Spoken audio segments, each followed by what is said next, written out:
Hey, this is Kim Cerrato. Welcome to Step Off the Edge in Real Estate Investing, where we talk to you about investing in real estate. It's real estate, one deal at a time. We hope you enjoy this next video. All right, today we're going to talk about balancing time and money. So balancing time and money. Should you put sweat equity into your flips? So balancing time and money is something that I learned, I don't want to say the hard way, but when I first started out real estate investing, I put a lot more sweat equity and time into my flips than I do now. Because I've learned a lot. Not that you can't put a lot of time and sweat equity into your flips, but it's just a balance. You have to balance, for example, demo. A lot of times we budget how much time and money it's going to take for someone to do demo. And then we're like, well, we could take that demo cost out of our budget if we just go in and do it ourselves. Well, what you don't realize is how long it takes to demo something. So I'm going to get into that in a minute, but let's continue here. So sweat equity. How much is your time worth? Weigh the advantages and disadvantages of putting your time into your rehabs. Evaluate your project's time and budget, and how confident you are in your ability to get the job done quick and with the quality you expect of others if you're going to do something yourself. So along with demo, you think you can go in and just for the weekend, we'll go over and just do all the demo on a Saturday and Sunday on a weekend and be done with it. Well, what you don't consider is, or what you need to consider is, number one, if you have another job, your weekends are precious. Your weekends are time for you to go out and look for other real estate opportunities. You can go see houses, you can go inspect houses, you can go network, you can get some administrative stuff done, all this other stuff. But if you're taking the time to go over and do all the demo in this one project you have going on, then, weigh that. Is it worth me going over to do this demo, or should I be putting my time and energy into something else? Finding more projects to do. So just kind of consider that when you're thinking about taking on a job yourself. Things like putting in cabinets in your kitchen. You have this budget, and whatever that budget is, I'm just going to pick a number, $5,000. And it's going to take 3 days, $5,000. Well, you're like, well, same thing. I can put cabinets up. No big deal, right? I can go get some cabinets from somewhere. Well, think about how long that's going to take you to do it versus a professional. So a professional, they do this all the time. They've learned all of the do's and don'ts about installing cabinets. They install the uppers first, the base cabinets first. How do you get them lined up?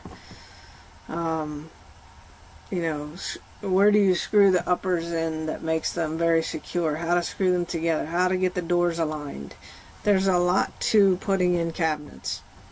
Drilling out the back so that there's holes for the pipes for the sink.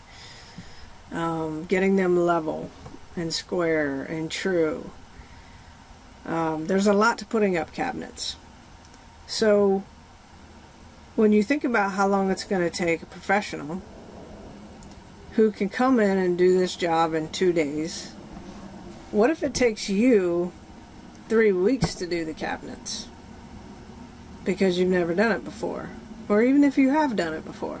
If you have, then you know how long it takes. And a lot of times these companies will demo your cabinets for you. They'll take the stuff out and put it back in. And they can do that in 2 or 3 days. But let's say it takes you 3 weeks. So you've got to weigh that time and money. So if you budget something that takes 3 days, $5,000, and you think that it's going to save you by going in and doing it yourself, and it takes you 3 weeks, 3 weeks is taken away from other things you could be doing. You could be acquiring more properties. You could be doing the administrative stuff. There's lots of stuff that you could be doing. But if you try to do this yourself, not saying you couldn't do it, not saying you can't save money, but just weigh the odds. When you get estimates from companies, and I'm going to talk about estimates in a minute, but let's just talk about the cabinets. Get everything in writing, number one, and get the labor separate from the material. How much are the cabinets costing them? How much is the labor to install them?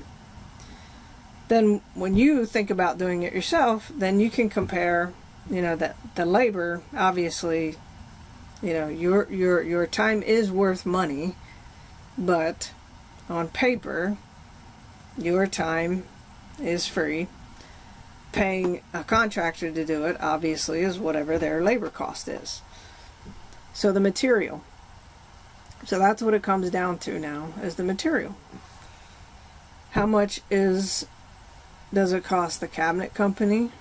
A lot of times, when you actually look at it, yes, they're going to add in management fees, maybe even the cost of going to get the cabinets, but a lot of times they can get the cabinets cheaper because they get them all the time, so they get a significant discount.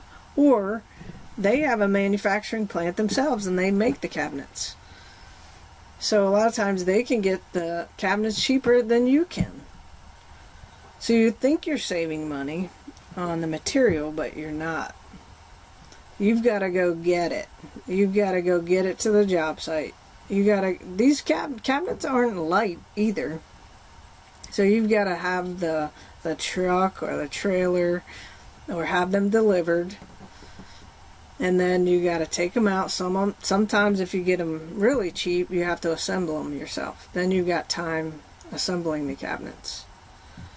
So just think about these things, and think about if it were to take you 3 weeks. Well, that's going to potentially delay some other things in your project. So let's say your whole project was 3 months. But because of these things you want to take on yourself, it ends up that your project takes you 6 months or a year. So you're budgeting holding costs. And think about holding costs.